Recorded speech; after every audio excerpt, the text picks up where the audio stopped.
Edgbaston test का तीसरा दिन जिसके हमने पूरे दिन में उतार चढ़ाव देखे।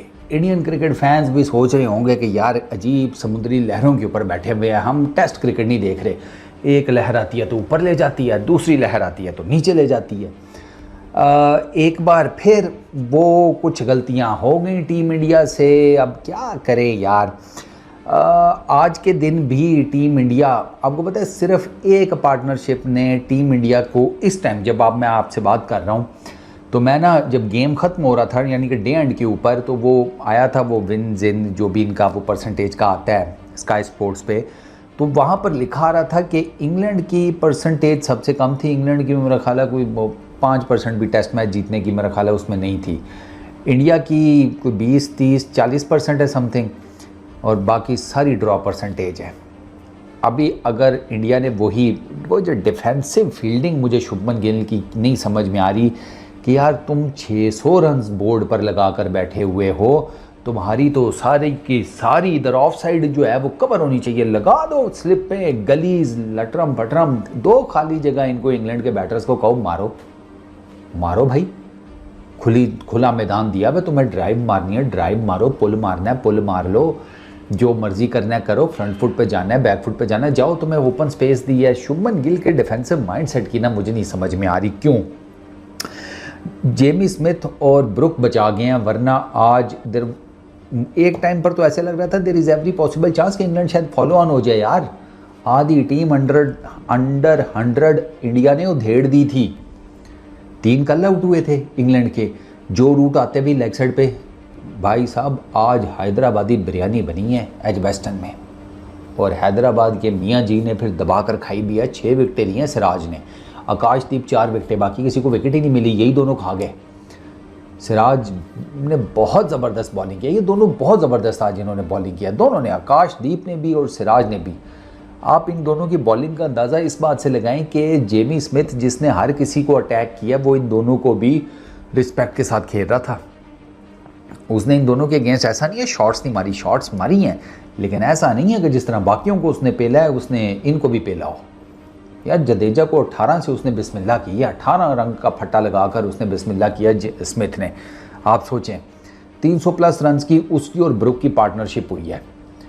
इंडिया स्टिल आउट तो कर दिया है इंग्लैंड को, इनके पास 180 रन्स की लीड थी, इनको पहली इनिंग से मिली है, ठीक है, और अभी ये हैं 64 फॉर 1, तो टोटल लीड जो है ना वो इंडिया की 244 हो गई है। दिन बचे हैं 2। अब इंडिया को ना कल तेज़ भी खेलना है, ये भी देखना है कितनी देर खेलना है, and they have to make sure कि हम रन्स बोर्ड पर लगाए। वो 370 वाला काम तो नहीं हो पाएगा। 370 तो वो आपको एक पता है वो उन्होंने एक दिन में खड़का लिया, इसका मतलब है कि यू हैव आपको कम से कम 470 चाहिए हम। अच्छा, जब आपके पास इतने रन्स हैं, आपने 84 फॉर 5 कर लिया इंग्लैंड को, सिर्फ एक स्लिप एक गली। शुभमन क्या कर रहा है मेरे भाई, एक स्लिप एक गली तो नहीं होती ना। फिर जब आपने 84 फॉर 5 किया हुआ है तो फिर तो सरकार 3-3 स्लिप पे 2-2 गलीज होनी चाहिए। वो निकले हैं ना उन दोनों की आज उस वेकेंट फील्ड में से। एक कैच मेरा ख्याल है ब्रुक का वो स्लिप में इतनी तेज़ आया कि वो शुभमन गिल के सर पे लग गया गेंद, उसके हाथ रिएक्ट ही नहीं कर सके। जारी बात है स्लिप में ये कट जो होते हैं ना ये बहुत तेज़ आते हैं, बहुत तेज़। अगर एज लगे ना, बैटर कट मारने गया है और उसका एज लगा है, वो स्लिप में बहुत तेज़ आता है। कई दफ़ा तो आपके हाथ ही नहीं उठ पाते, और शुभमन गिल के साथ यही हुआ। फिर कुछ चांसेस जो है ना दे वेंट बैगिंग, और वहीं से फिर इंडिया का काम ख़राब हो गया। एट द मोमेंट स्कोर्स हैं सर 587 टीम इंडिया ने पहली इनिंग में किए, 64 फॉर 1 दूसरी इनिंग्स में, 407 स्कोर है इंग्लैंड की टीम का। उनकी तरफ से कुछ भी नहीं है, और सिर्फ एक 158 हैरी ब्रुक का 184 किया है स्मिथ ने। स्मिथ ने 80 गेंदों के ऊपर सेंचुरी मारी है, वो मेरा ख्याल है 3rd फास्टेस्ट है टेस्ट क्रिकेट में फॉर इंग्लैंड, ठीक है। उसमें पहले नंबर पर वो कुछ बाबा है उनका, पता नहीं जेराल्ड के क्या करके नाम है, उसकी फ़ोटो भी ब्लैक एंड वाइट है, वो मैंने देखी थी आज, तो वो तो बाबा है, वो बहुत पुराना है। दूसरे नंबर पर बेस्टो है, उसकी मेरा ख्याल है 77 बॉल्स के ऊपर है। फिर ये अपना स्मिथ और हैरी ब्रुक हैं, इन दोनों की 80 बॉल्स के ऊपर है। फिर स्टोक्स है मेरा ख्याल है उसकी शायद 85 बॉल्स के ऊपर है। तो ये इसने थर्ड फास्टेस्ट सेंचुरी मारी है। वो इसने आते साथ अटैक किया, आते साथ। इसकी दूसरी सेंचुरी है ये टेस्ट क्रिकेट में। स्मिथ टेस्ट क्रिकेट में इंग्लैंड के लिए वो विकेट कीपर बैट्समैन बन सकता है जो वो अपना ये एफिट वाला केड़ा है यार, जॉश बटलर का एफिट वाला पता है? अबे इसके वो हैंडल नहीं है इसके बल्ले का, उसकी हत्थी के टॉप पे वो होती है ना जगह, वहाँ पे लिखा हुआ है उसने एफिट, ठीक है ना। तो वो बेचारा बस वो एफिट ही लिखे ही रह गया, वो कर नहीं कुछ नहीं सका। 30-31 की बैटिंग एवरेज है जो इसकी बटलर की टेस्ट क्रिकेट में। वो बनाना इसको बड़ा नेक्स्ट लेवल का विकेट कीपर बैट्समैन चाहते थे, नहीं बन सका वो। इसके ऊपर अब है, स्मिथ के ऊपर है कि यार ये कर सकता है, इसके अंदर है वो। क्योंकि आज उसकी इनिंग्स ना, उसने बहुत कमाल इनिंग्स खेली है, डोमिनेट किया उसने। जो रूट आते हुए सिराज की गेंद के ऊपर लेग साइड पे इजी चांस हो गया, गिफ्टेड विकेट थी, मिल गई। अब स्टोक्स को पहला गेंद ही सिराज ने बहुत आउटस्टैंडिंग मारा है। स्टोक्स एक्सपेक्ट ही नहीं कर रहा था कि मुझे अगला छोटा गेंद मारेगा विद फुल एफर्ट। स्टोक्स इस चक्कर में था कि मुझे आगे गेंद करेगा सिराज, लेकिन सिराज ने ब्रेन इस्तेमाल किया। सिराज ने पीछे गेंद किया, छोटा गेंद, और मारा फुल पेस के साथ। स्टोक्स सर हिल ही नहीं सका। मतलब स्टोक्स का अगर आप आउट देखें, क्लियर कट पता चल रहा है कि स्टोक्स एक्सपेक्ट कर ही नहीं रहा था कि ये मुझे शॉर्ट बॉल मारेगा।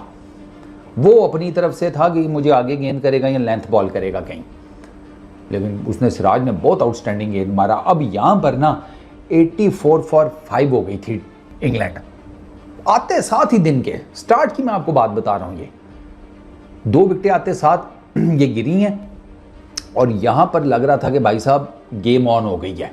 क्योंकि जो रूट को भी ये अपना ले गया जिसे कहते हैं सिराज, और स्टोक्स को भी ले गया, 5 विकेटें गिर गई। उसके बाद यार अगली विकेट गिरी है 387 पर।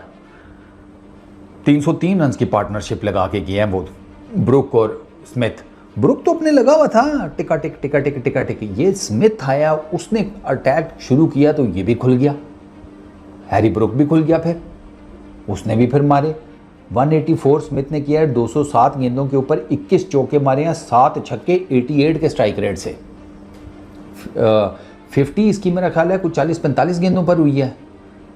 80 पे इसने सेंचुरी की है, ठीक है। इंग्लैंड के लिए मेरा ख्याल है ये शायद इसका हाईएस्ट हो गया है as a wicket keeper batsman. अगर if I am not wrong, शायद इसने एलेक्स स्टुअर्ट का मेरा ख्याल है रिकॉर्ड तोड़ा है शायद। उनका 170s में कुछ था, 170-75 कुछ।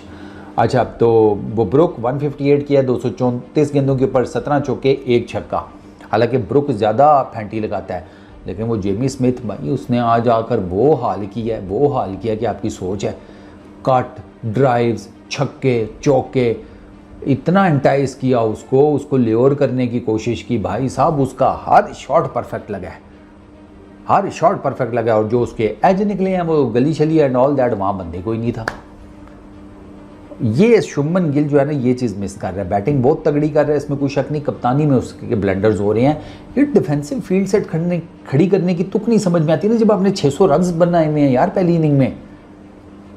अगर 600 रन आपने इतने बना दिए हैं कि इंग्लैंड के लिए यहाँ से ये टेस्ट मैच जीतना जो है ना वो नियर टू इम्पॉसिबल है, ठीक।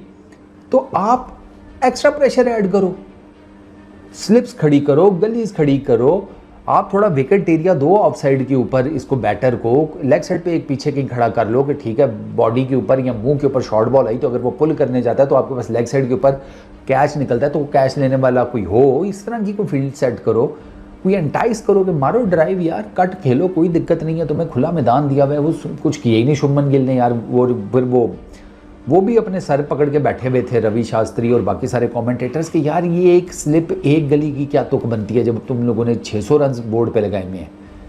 शुभमन गिल यहाँ पे मार खा गया, वरना आज अगर इंडिया फॉलो ऑन ना भी कर पाता ना, ठीक है, तो ये जो इन्होंने 400 किए ना, ठीक है, 407 यार 200-250 भी इंग्लैंड कर लेता बहुत बड़ी बात होती।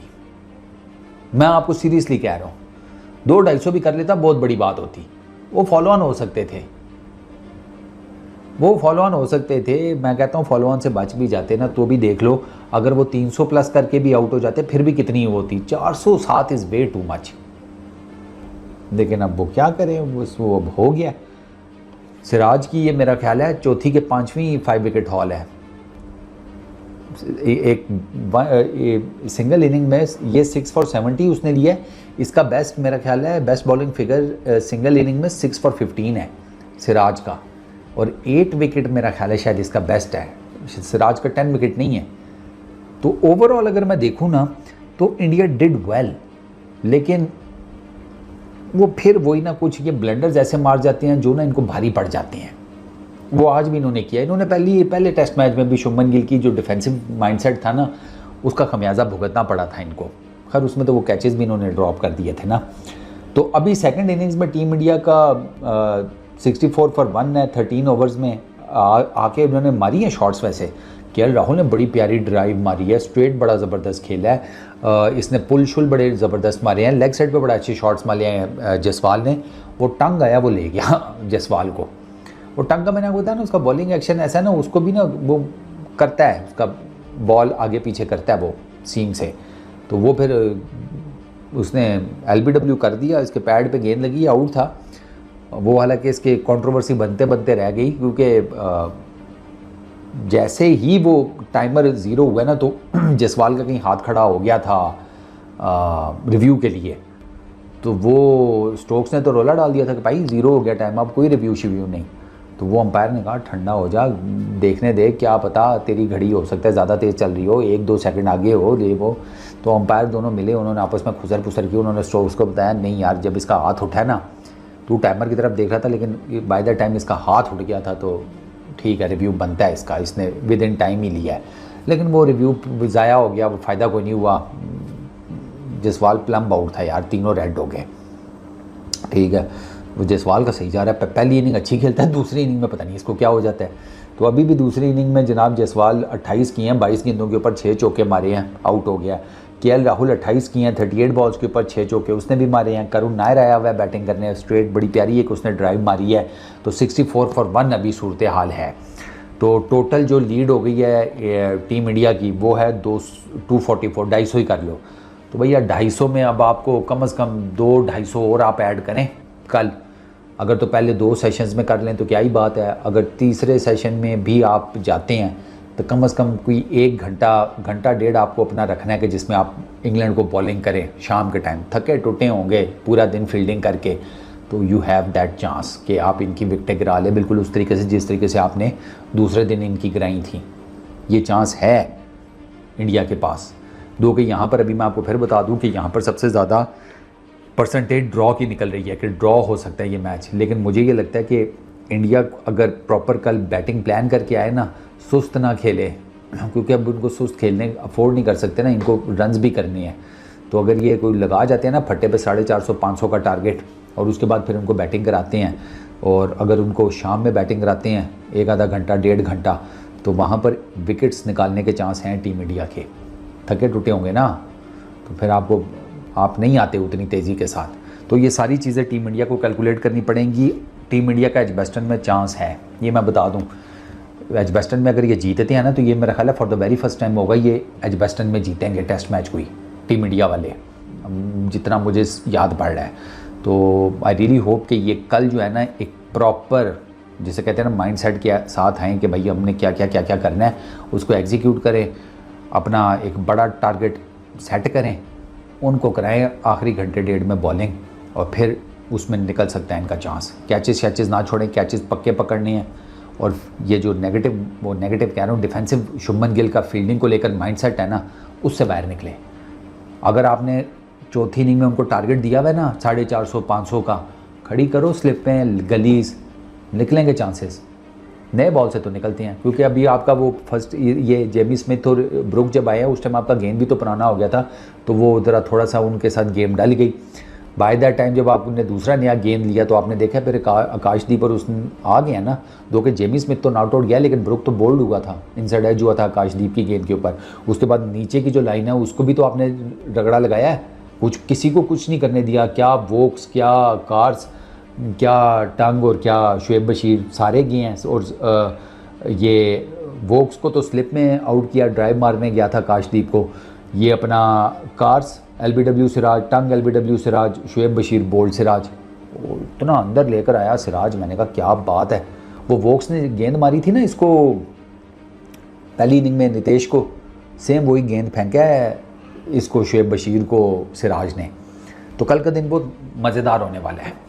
ये टेस्ट मैच जो है ना, मेरी गट फीलिंग कहती है कि India has an upper hand. मेरी गट फीलिंग ऐसे कह रही है कि इंडिया का चांस है, अनलेस और अनटिल के कोई बहुत ही नेक्स्ट लेवल की चवल ना मार गए। तो इस वीडियो में इतने ही। अपना बहुत ख्याल रखना। नेक्स्ट वीडियो में मुलाकात होगी। Peace out.